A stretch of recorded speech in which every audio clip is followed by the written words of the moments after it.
Hola a todos, les he preparado esta síntesis del cuarto parcial de Química 2. Espero les sirva.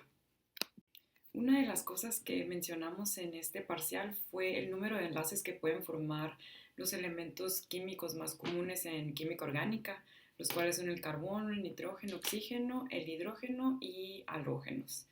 El carbono puede formar 4 enlaces, el nitrógeno 3, el oxígeno 2 y el hidrógeno 1. Los halógenos que vienen siendo el flúor, el cloro, el bromo y el yodo también pueden formar uno como el hidrógeno. Hay diferentes maneras de representar los compuestos químicos y existen 8 tipos de fórmulas químicas. De las más importantes es la fórmula línea-ángulo que tenemos aquí en este cuadro comparativo. En este tipo de fórmula, en la línea-ángulo, se representan las uniones entre carbonos con líneas, formando vértices, como se puede ver en esta molécula. En los extremos tenemos indicados grupos funcionales, como en este caso es el hidroxilo, que es un oxígeno con un hidrógeno. Otra fórmula importante es la condensada, en donde solo se indica el número de átomos de cada elemento y no se muestran los enlaces entre átomos. Otra que es común es la semidesarrollada. Aquí se omiten los enlaces que hay entre el hidrógeno con otros átomos a los cuales está unido directamente. Solamente se muestran los enlaces entre carbonos. Y también hay otro tipo de fórmulas, como por ejemplo la de compuestos cíclicos, en donde vemos que se forman figuras geométricas. Dentro de los compuestos orgánicos podemos encontrar los llamados hidrocarburos, que vienen siendo compuestos que tienen principalmente hidrógeno y carbono en su estructura y se dividen en 4 categorías, que vienen siendo los alcanos, en los cuales podemos encontrar solamente enlaces sencillos entre carbonos, los alquenos, en donde encontramos hasta un doble enlace entre carbonos, los alquinos, en donde podemos encontrar hasta un triple enlace entre carbonos, y los aromáticos o bencénicos, en donde encontramos anillos bencénicos en la estructura química de estos compuestos. Los alcanos pueden mostrar ramificaciones, las cuales vienen siendo alquilos, y específicamente hay 3 que son de las más comunes. Por ejemplo, el alquilo que es de tipo metil, se le llama metil, el cual consiste en un carbono. Esta ramificación tiene un solo carbono. El etil, que tiene 2 carbonos unidos a la cadena principal, que viene siendo el alcano, y el propil, que vienen siendo 3 carbonos unidos a la cadena principal. Estos vienen siendo los más comunes en química orgánica. Ahora vamos a pasar a la nomenclatura de alcanos. Por ejemplo, tenemos este alcano. No muestra enlaces dobles ni triples, solamente tenemos enlaces sencillos y es por lo cual se le llama alcano, es un hidrocarburo alcano. Lo primero que hay que hacer es seleccionar la cadena principal y la cadena principal va a ser la que muestre el mayor número de carbonos enlazados consecutivamente.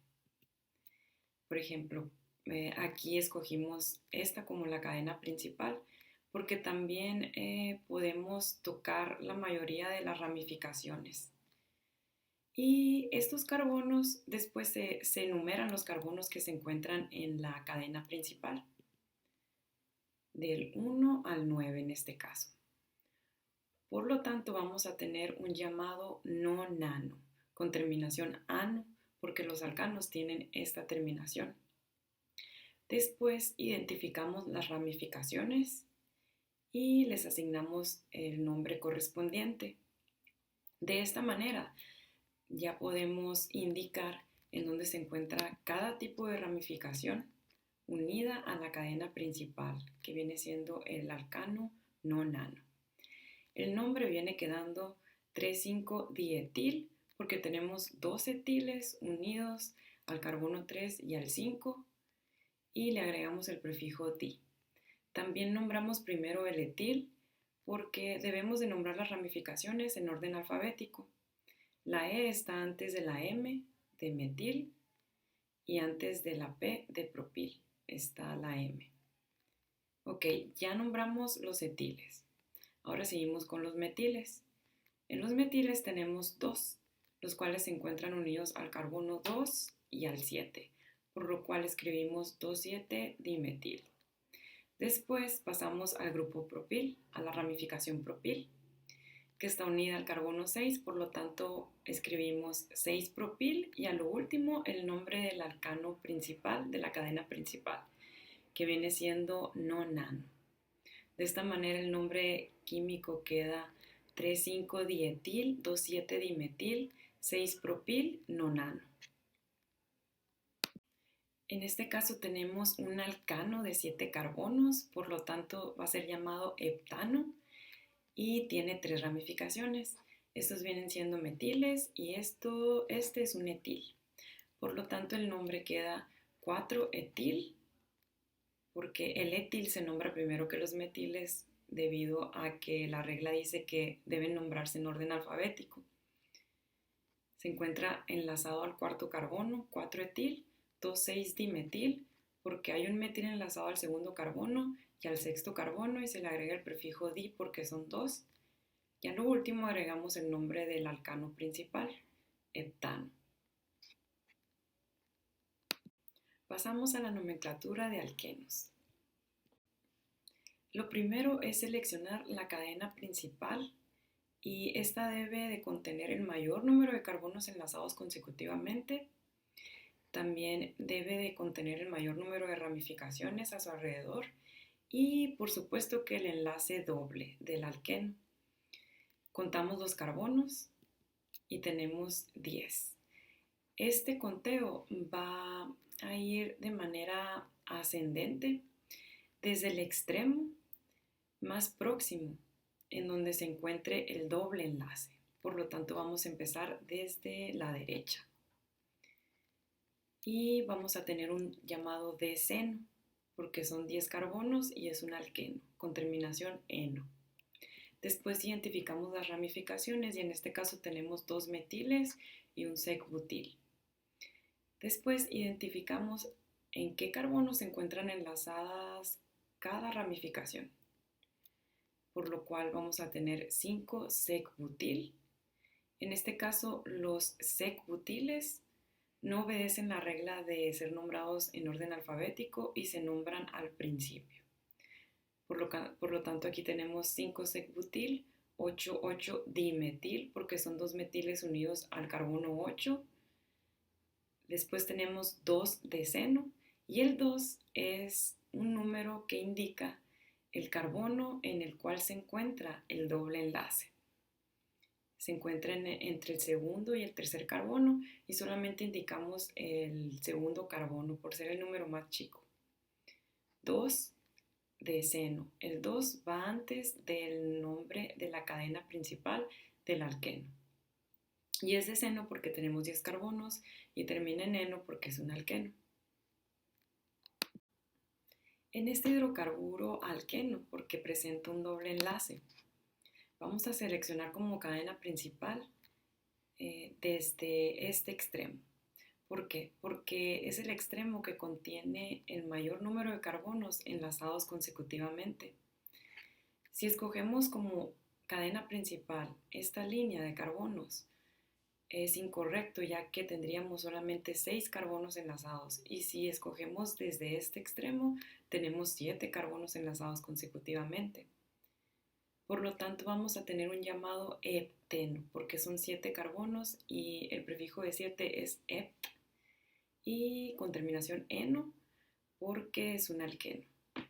La cadena principal, recuerden, debe de contener el doble enlace y ser numerada desde el extremo más próximo al cual se encuentra el doble enlace.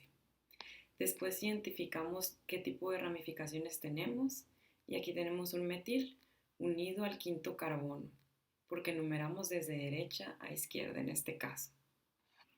Por lo tanto, el nombre que vamos a tener es 5-metil 1, porque indicamos en dónde se encuentra el doble enlace, hepteno, por la cadena principal de 7 carbonos.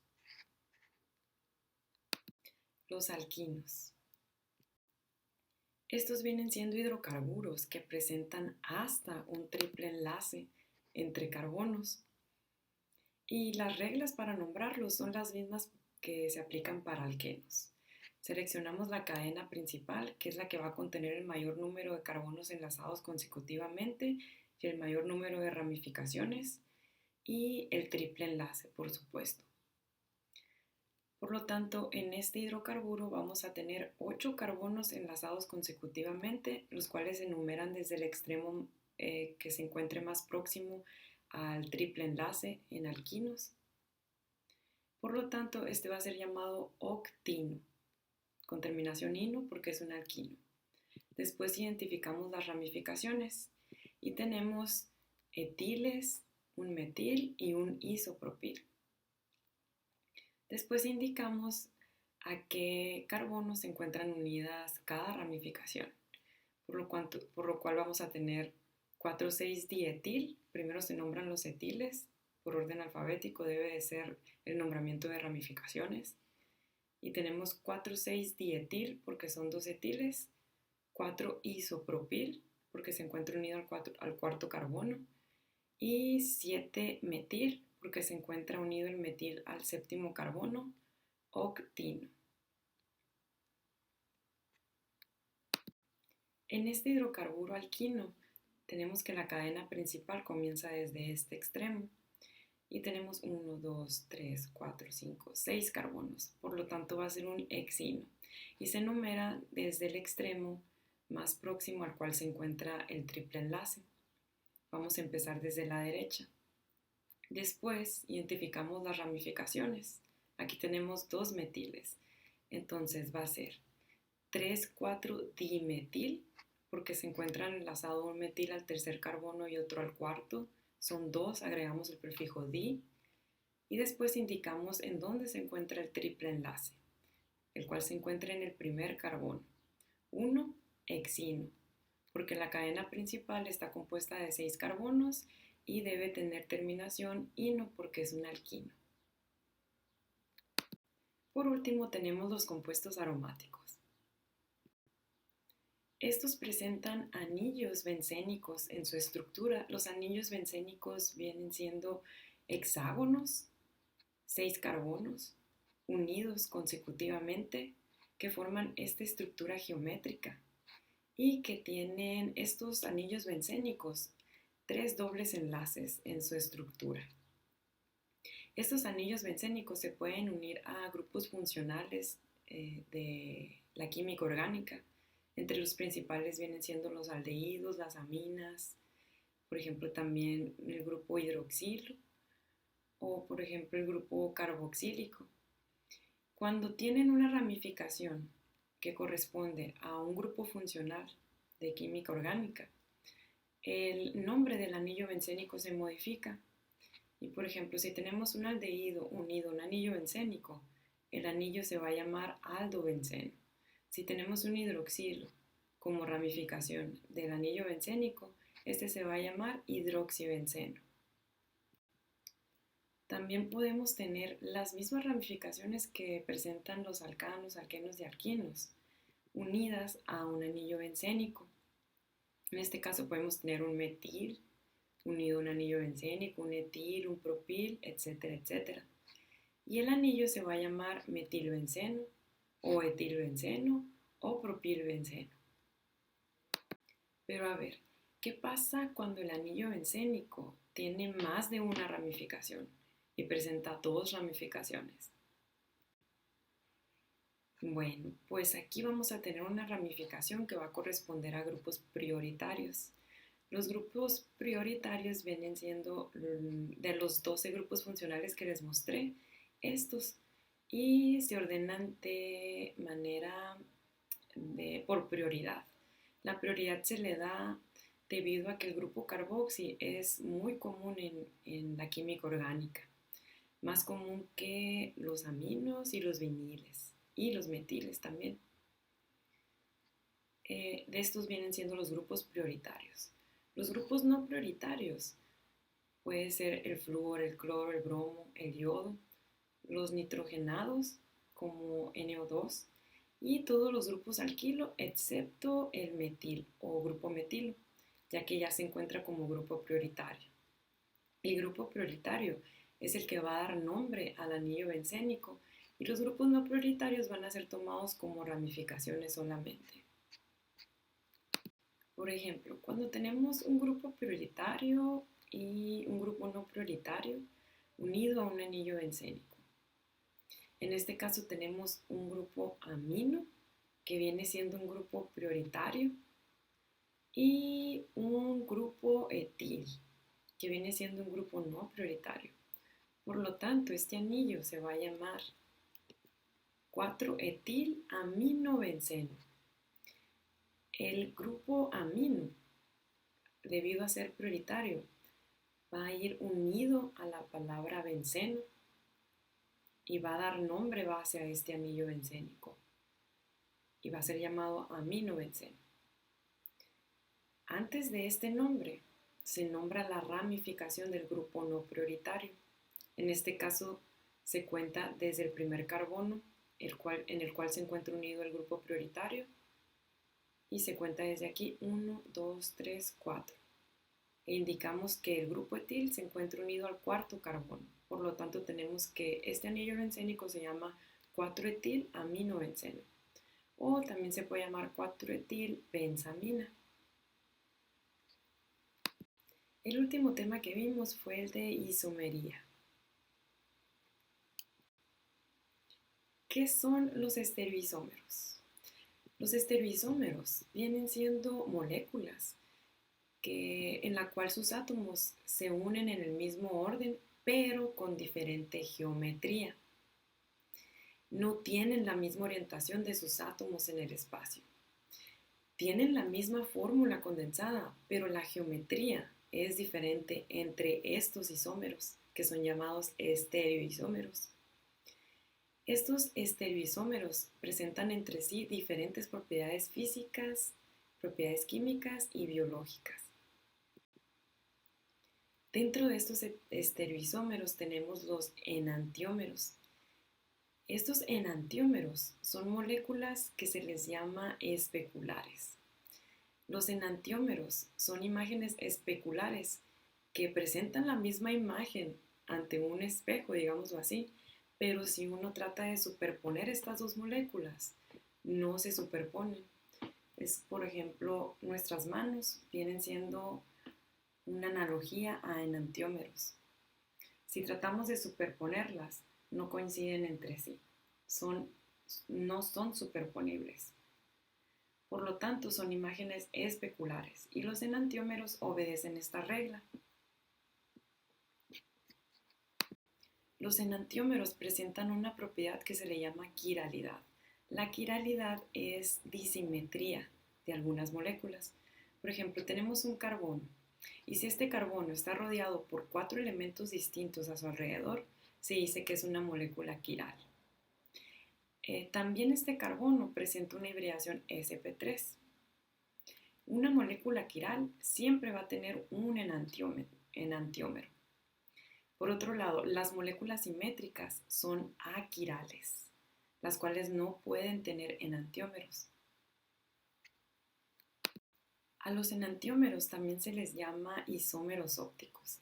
Esto es debido a que un carbono quiral puede tener una imagen especular que va a ser diferente en el sentido en el que desvía la luz.